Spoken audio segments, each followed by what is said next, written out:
Right, archery, complete and utter basics, because yeah, absolutely bog standard basics. Basic bow, I mean the most basic bow, and a very simple arrow. We have here 3 feathers on flights on the arrow.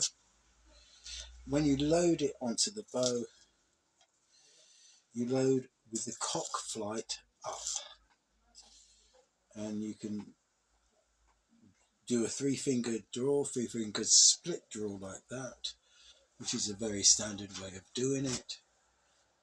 Full thing. We'll get back to this cock feather up business in a minute, but that's the way it has been said that you do it for centuries. And you draw and release, and away you go. Now, if you don't want to do it that way,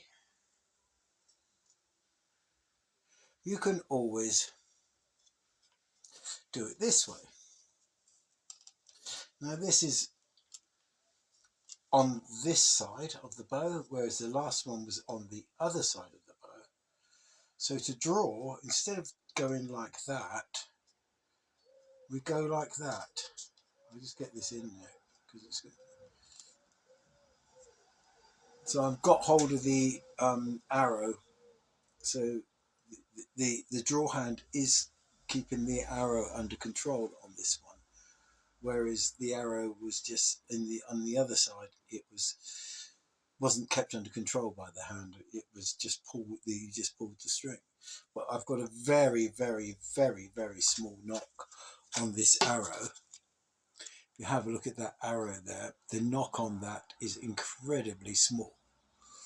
Okay, and if you look at a lot of older arrows, things like that from say Anglo-Saxon times and things like that, that was about the knock that they had on them. So it makes it seem that they most probably use this technique to draw their bow.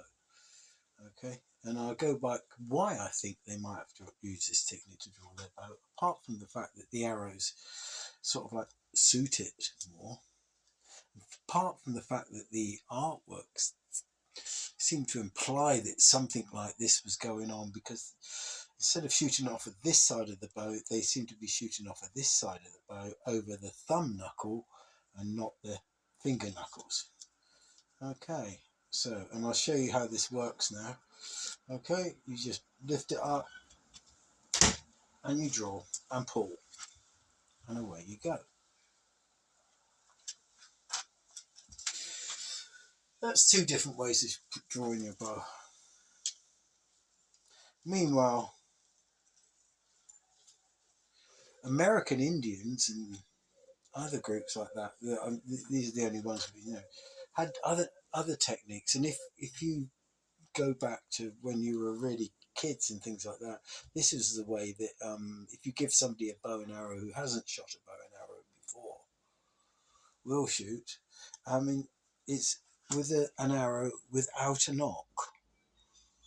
See, this arrow has no knock, so you can't just clip it onto the string. So you have to hold the arrow against the string. So you actually, as you pull the string, the pressure is coming from the back of the arrow. You can assist it with another finger, but the majority of the pressure is coming from the back of the arrow, and that is held together by the pinching between the thumb and the forefinger, and it's on the string, and woof, you let it go. This bow is slightly heavy for the pinch grip for me. It'd be nice if it was a little bit lighter, but you can still do it. And I think that's basically because I've not done the pinch grip a great deal in my life. And I would imagine if you'd done it an awful lot, your pinch, the power of your pinch and your draw would be far greater than what I'm able to do here. Although you can get it going. You can get it going. Anyway, archery basics 101.